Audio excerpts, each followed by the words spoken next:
Morning everyone. Brajdham দর্শনের আরো একটা নতুন পর্বে তোমাদের সকলকে স্বাগত। আজকের পর্বটা হচ্ছে গোকুল নিয়ে। আজকে আমরা কিন্তু অনেক ভোরবেলা উঠে গিয়েছিলাম, তো সকাল সকাল উঠেই নিজেদের হোটেলটা একটু ভালো করে ঘুরে নিচ্ছিলাম। ভীষণ ফ্রেশ, ভীষণ সুন্দর। আমি এর ভিডিও অবশ্যই তোমাদের সাথে শেয়ার করব। তো চলো, এখন রেডি টেডি তো হয়ে গেছি এবং গাড়িতেও উঠে গেছি। এখন কিন্তু ফার্স্ট যাব আমরা আমাদের লালার জন্মভূমি দেখতে, অর্থাৎ কৃষ্ণের জন্মস্থান কংসের কারাগার দেখতে। কংসের এই কারাগারে দেবকীর অষ্টম পুত্র রূপেই কিন্তু আমাদের শ্রীকৃষ্ণের জন্ম। আর বাসুদেবের প্রথম স্ত্রী অর্থাৎ রোহিণীর কোলে গোকুলে কিন্তু আমাদের বলরাম দাদার জন্ম। এই জন্মভূমিতে কিন্তু আপনি যখন ঢুকবেন, আপনার কাছে ফোন, ব্যাগ, যাবতীয় যা কিছুই থাকবে সমস্তটাই আপনাকে এখানে রেখে যেতে হবে বাইরে, এবং ভেতরে গিয়ে ভীষণ সুন্দর দর্শন আপনি করতে পারবেন। আর তারপরে কিন্তু আমরা চলে গিয়েছিলাম আমাদের অন্যতম আরেকটা দেখার জায়গা, সেটা হলো দ্বারকাধীশ মন্দির। এবং সেখানে আমরা টোটো করে গিয়েছিলাম, আর যেতে যেতে এই কংসের কেল্লাটা চোখে পড়েছিল। আমার খুব না জানি ইচ্ছা হয়েছিল যে কেন এই কেল্লাটা ঢুকে দেখতে দেয় না। এটাও তো সে একটা দর্শনীয় জায়গার মধ্যেই পড়ে, তাই না?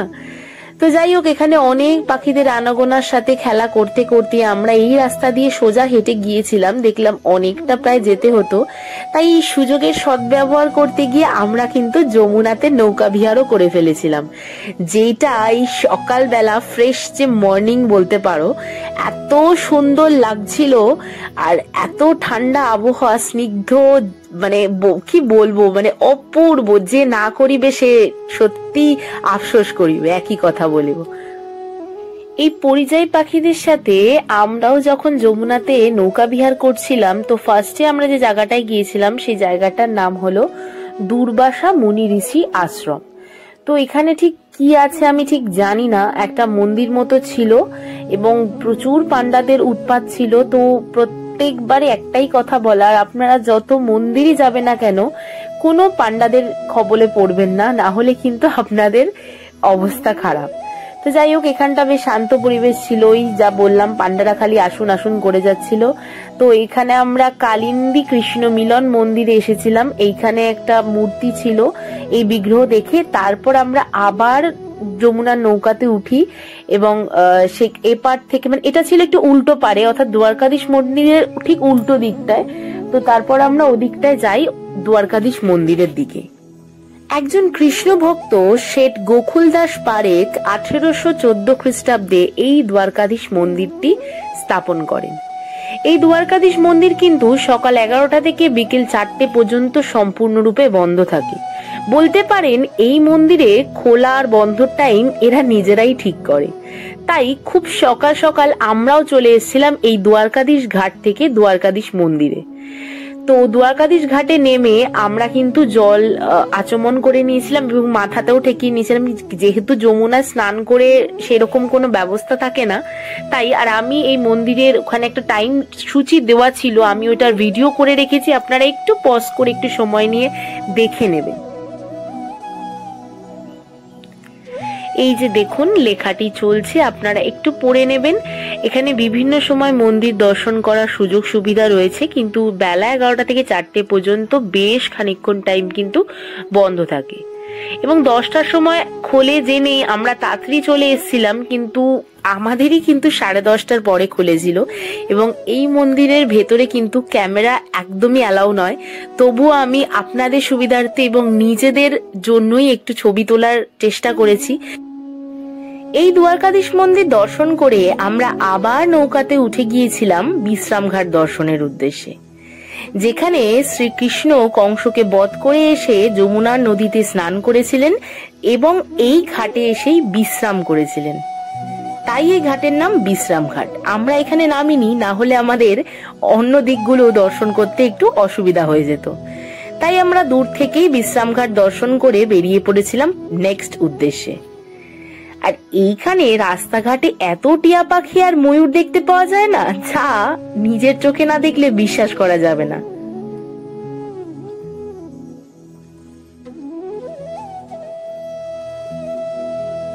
শ্রীকৃষ্ণের জন্মস্থান হলো মথুরা, বাল্যকালের লীলাক্ষেত্র হলো গোকুল, আর যৌবনকালের লীলাক্ষেত্র হলো বৃন্দাবন। আর আজকে আমরা চলে এসেছি এখন রমন রেতিতে। এই পুণ্যস্থান রমনরতি সকাল 8টা থেকে দুপুর 12টা পর্যন্ত এবং বিকেল 4টে থেকে রাত্রি 8টা পর্যন্ত খোলা থাকে, এবং এইখানে আসতে গেলে আপনার কোনো প্রবেশ মূল্য লাগবে না।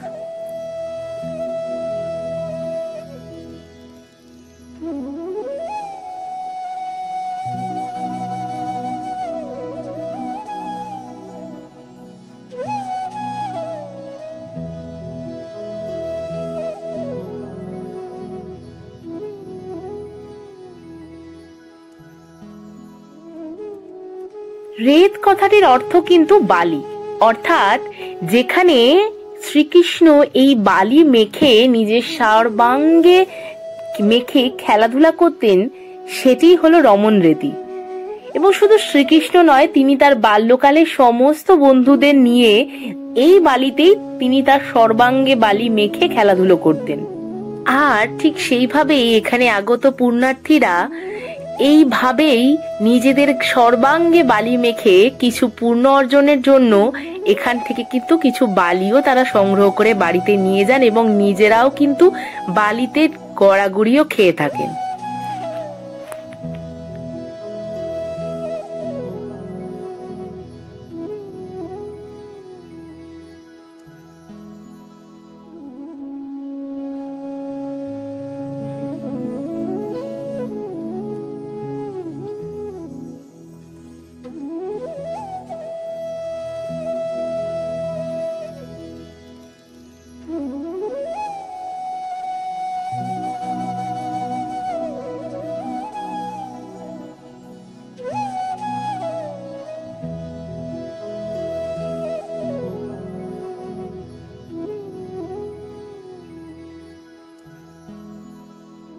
আমরা এই রমনরতি ঘুরে ঠিক তার উল্টো দিকে রাস্তাটা ক্রস করলেই একটা হরিণালয় আছে।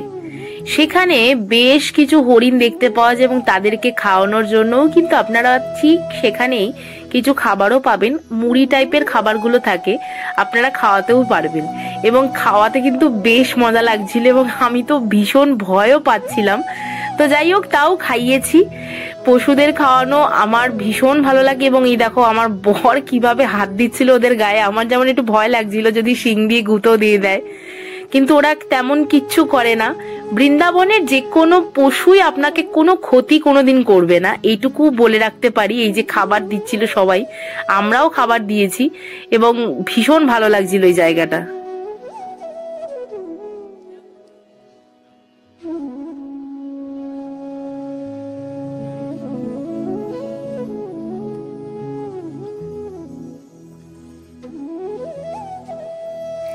এই রমনরতি দর্শনের পর আমরা চলে গিয়েছিলাম 84 খাম্বা দর্শন করতে। এই 84 খাম্বায় বলা হয় যে এখানে 84টি স্তম্ভ বা পিলার রয়েছে, অর্থাৎ খাম্বা রয়েছে, যার মধ্যে 80টি খাম্বা তৈরি করেছিলেন বিশ্বকর্মা এবং বাকি 4টে খাম্বা তৈরি করেছিলেন ব্রহ্মা। বলা হয়ে থাকে সত্য, দ্রাপর, ত্রেতা এবং কলি এই 4টি যুগের উদ্দেশ্যেই নাকি এই 4টি খাম্বা তৈরি হয়ে থাকে এবং বলরাম তার পিতামাতাকে এই 84 খাম্বা প্রদক্ষিণ করিয়েছিলেন এবং বলা হয়ে থাকে এই 84 খাম্বা প্রদক্ষিণ করলে নাকি সমস্ত বিশ্ব ব্রহ্মাণ্ড প্রদক্ষিণ করা হয়ে থাকে। শ্রীকৃষ্ণের বাল্যকালের আরেকটি লীলা দেখতেই আমরা চলে গিয়েছিলাম উখালখান্ডে। এখানে গিয়ে জানতে পারলাম যে শ্রীকৃষ্ণ যখন ছোট ছিলেন তখন যশোদা মা তাকে উখালের সাথে বেঁধে রাখতেন। উখাল অর্থাৎ জাতাকল, আমরা পাতি বাংলা ভাষায় যাকে বলি জাতাকল। এই জাতাকলের সাথে বেঁধে রাখলেও কিন্তু শ্রীকৃষ্ণ তাতে বদ্ধ হয়ে থাকতেন না, তিনি সেই উখাল সহই হামাগুড়ি দিয়ে এগিয়ে চলতেন। আর সেই সময়কার সেই উখালটি আজও এখানে দেখতে পাওয়া যায়। নারদের প্রতি অসম্মান প্রকাশ করায় কুবেরের 2 পুত্রকে অর্জুন গাছ রূপে অবস্থান করতে হয়েছিল এবং তাদেরকে আরো বলেছিল যে শ্রীকৃষ্ণ নাকি তাদের মুক্ত করে দেবে। কৃষ্ণ তখন ওই গাছ দুটিকে উপরে নিয়ে চলে আসেন এবং তাদের মুক্ত করে দেন এবং তখন থেকে তার নাম হয় দামোদর। আমরা এখন যেখানে দাঁড়িয়ে আছি এটি হলো ব্রহ্মাণ্ড ঘাট। এখানে ছেলেবেলায় শ্রীকৃষ্ণ যখন খেলা করতে করতে মুখে মাটি পুড়ে দিতেন, যশোদা মা তখন উদ্বিগ্ন হয়ে শ্রীকৃষ্ণকে যখন হা করতে বলতেন, তখন শ্রীকৃষ্ণ যশোদা মাকে বিশ্ব ব্রহ্মাণ্ড তার মুখের মধ্যে দেখান এবং আরো দেখান যে লক্ষ্মীনারায়ণের মূর্তিও সেই তার মুখেই রয়েছে। এই থেকেই এইখানকার নাম কিন্তু ব্রহ্মাণ্ড ঘাট। যেহেতু শ্রীকৃষ্ণ এই ব্রহ্মাণ্ড ঘাটে মাটির ডেলাই মুখে দিয়েছিলেন, তাই এখানে প্রসাদ রূপেও কিন্তু মাটির ডেলাই পাওয়া যায়। শ্রীকৃষ্ণের মুখে বিশ্ব ব্রহ্মাণ্ড দর্শন করে যশোদা মা ভীষণ চিন্তিত হয়ে মূর্ছিত হয়ে পড়েন এবং যশোদা মায়ের এই চিন্তা মূর্ছনের জন্যই কিন্তু এই চিন্তাহরণ মহাদেবের উৎপত্তি হয়। তাই এই মন্দিরের নাম চিন্তাহরণ মহাদেবের মন্দির। এই চিন্তাহরণ মহাদেবের মন্দিরে আপনারা পুজো দিতে পারেন এবং বাইরে ডালার সামগ্রী পাওয়া যায়, আপনারা সেখান থেকে ডালা কিনে পুজো দিয়ে দিতে পারেন। এবার আমরা দর্শন করতে গিয়েছিলাম নন্দমহল। এটা বলতে গেলে একটু পুরনো গোকুলে। আপনারা একটু কাউকে জিজ্ঞাসা করে অবশ্যই যাবেন, কারণ এখানে কিন্তু ভীষণ রকম ভাবে জালিয়াতি হয়। আমাদেরই যেরকম আসল নন্দমহল না দেখিয়ে কিন্তু নকল নন্দমোহন দেখিয়েছিল। সামান্য দোলনা টানতে দিয়ে আমরাও যখন আনন্দ সহকারে দোলনা টানছিলাম, তখন আমাদের বলল আপনারা দিন 5,000 টাকা। ঠাকুরের মাথায় ফুল দিলাম, বলল দিল 500 টাকা। এইভাবেই কিন্তু জালিয়াতি হচ্ছে। ক্যামেরা একদম অ্যালাউ নয়, তাও আপনাদের জন্য কিছু ভিডিও করে এনেছি। এটি ছিল শ্রীকৃষ্ণের পালন পিতা নন্দের বাসস্থান। বাসুদেব যখন যমুনা অতিক্রম করে শ্রীকৃষ্ণকে নিয়ে এসেছিলেন, তখন এই নন্দমহলেই উঠেছিলেন।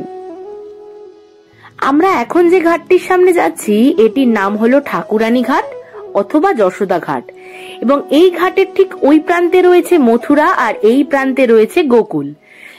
এই পথ ধরেই কিন্তু বাসুদেব শ্রীকৃষ্ণকে এই যমুনা নদী অতিক্রম করে এই নন্দমহলে এনেই রেখেছিলেন। ঠাকুরানী ঘাটের এটি হলো মাহাত্ম্য, কিন্তু বর্তমানে ঠাকুরানী ঘাটের অবস্থা ভীষণই দুর্বিষহ। আর এই গোকুলে আসলে কিন্তু দুধ তো দেখতেই পাবো এবং বৃষ্টির কালাকার তো দেখতেই পাবো।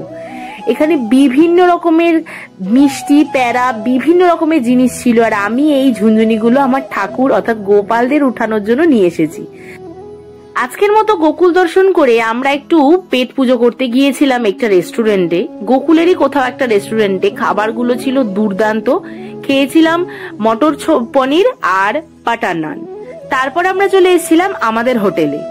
ফিরে কিন্তু ভাববেন আমরা আজকে দিনের মতো গন্তব্য এখানে শেষ। আমরা কিন্তু দুপুর বেলাটা একটু রেস্ট নিয়েছিলাম, একটু এমভিটিটা ঘুরে দেখছিলাম, তারপর ফ্রেশ হয়ে আবার কিন্তু বেরিয়ে পড়েছিলাম। ওই দেখুন বেরিয়ে পড়েছি। এবার আমরা যাব নিধিবনের উদ্দেশ্যে। তো চলুন আমাদের সাথে আজকে আপনারা আমাদের আজকের লাস্ট গন্তব্য নিধিবন। বৃন্দাবনের ভক্ত ও পর্যটকদের কাছে অন্যতম প্রধান আকর্ষণ হলো এই নিধিবন। এই মন্দিরেই ছড়িয়ে আছে রাধা কৃষ্ণের নানাবিধ রহস্যময় লীলা, যা আজও আমাদের পর্যটকদের আকর্ষিত করে। নিধি অর্থাৎ সম্পদ এবং বনে ঘেরা দেখেই এই বনের নাম নিধিবন। এই বনের বৃক্ষগুলি শাখা প্রশাখাগুলি নিম্নমুখী এবং কাণ্ডগুলি কিন্তু একদমই ফাঁপা। ভক্তগণেরা বলেন এই গাছগুলি আসলে ছদ্মবেশী গোপিনী, তাই তারা শ্রীকৃষ্ণের প্রতি শ্রদ্ধা জানিয়েই মাটির দিকে নত হয়ে আছে। এবং রাত্রিবেলায় এই ছদ্মবেশী গোপিনীরা নাকি নিজেদের স্বরূপ ধারণ করে রাধা কৃষ্ণের সঙ্গে রাসলীলা করে থাকেন। এবং বিজ্ঞানীরাও স্বীকার করেছেন যে নিধিবনে রাত্রিবেলা এমন কিছু ঘটে যা বিজ্ঞান ব্যাখ্যা দিতেও অক্ষম। তো এই নিধিবন থেকে খুব কাছে একটি মার্কেট হলো লুই বাজার, এবং সেই লুই বাজারে মোটামুটি সমস্ত রকমের জিনিসই পাওয়া যায়। দিনের মতো ভিডিও এখানেই শেষ করছি। দেখা হবে অন্য কোনো ভিডিও।